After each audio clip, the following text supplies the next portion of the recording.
Ky është vendi, pa asnjë dyshim. Dhe shohim, jemi shumë të lumtur të shohim që jo vetëm ambicia jonë, por edhe ambicia e atyre që kthejnë syt nga Shqipëria si tokë mundësish, po rritet dita ditës. Po përgatitemi që të prezantojmë disa investime shumë të mëdha, të cilat janë në gamën e miliardave dhe synojmë të promovojmë jo vetëm destinacionet turistike të Shqipërisë,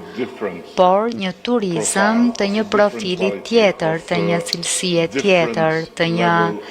niveli tjetër të të kuptuarit e të të kujdesurit për qëndrueshmërinë. Shtylla e dytë është bujqësia inteligjente, që shfaqet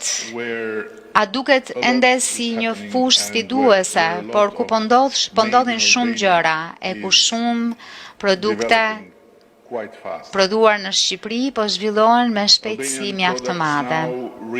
Prodhimet shqiptare tani më mbrin në tryezat e rreth 100 vendeve në mbar botën. Dhe ne besojmë fort se objektivi ynë për t'i çuar eksportet e këtij vendi të vogël në 1 miliard euro është brenda mundësisë tonë. E treta janë horizonte digjitale, teknologjia, inteligjenca artificiale, siguria kibernetike, ekonomia digjitale, dhe jemi shumë krenar që jemi vendi i parë që i ka lënë hapësirë edhe në qeveri një ministreje të inteligjencës artificiale, dhe po e thënë shumë mirë me qura fjala, dhe po bëhet gati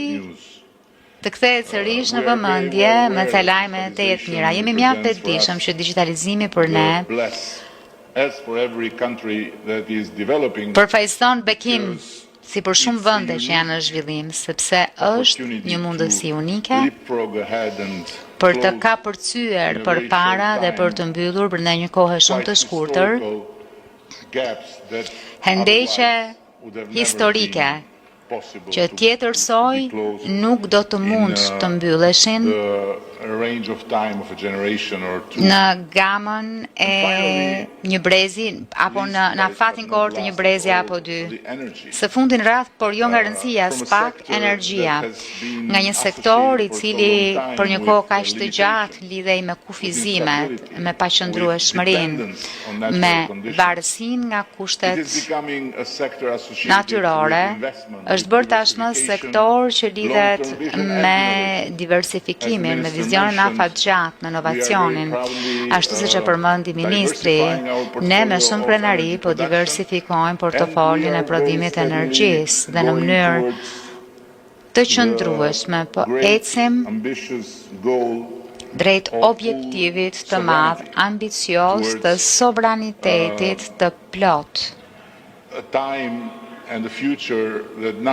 Në një kohë, për të arritur një kohë një të ardhme ku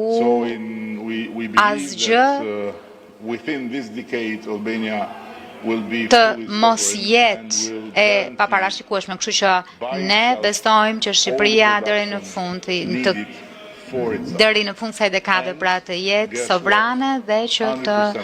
siguroj energjinë e vet në mënyrë sovrane dhe pagjejeni në mënyrë të ripërtëritshme. Kur njerëzit flasin për Shqipërinë,